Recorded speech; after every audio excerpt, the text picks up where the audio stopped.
বুঝতে দেন না। আমি এই মাছ আমার, টাকা দিতেছি, মাছটা আমারে দে।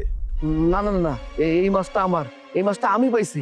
আল্লাহ এই মাছটা আমারে দিছে আমাকে ভাগ্যটা পরিবর্তন করার জন্য। এই মাছটা আমি দিতে পারবো না। আমি খুব ভালো করে জানি তুই গরিব অসহায় কামলা মানুষ, দিনে না দিন খাস। আরে তোর দুঃখ কষ্ট আমি বুঝি, আমার সাথে কোনো পেঁচাল করবি না। ভালোই ভালোই কইতাছি, মাছটা আমারে দে।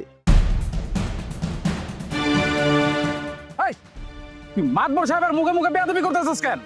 উনি বলছে মাছটা সোজাসুজি তুই দিয়ে দিবি, তা না করে তুই বেয়াদবি করতেছিস।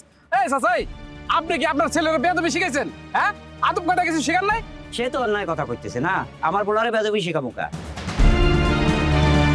আমার পোলায় মাছটা হিনে পাইছে, আর আপনি যে কইছেন মাছ পাইছেন, আপনার তো একটা পুকুরও নাই, আপনি কই যে মাছ পাইছেন? হ্যাঁ, আমার পোলায় মাছ পাইছে, এখন মাছটার মধ্যে কি আছে না না আছে?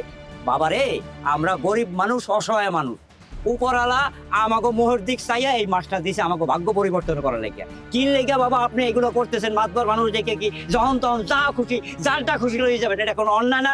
উপরালা নাই, দেখতেছে না কিছু? আমি এবার বুঝতে পারছি তোমাকে বেশি বেশি টাকার দরকার।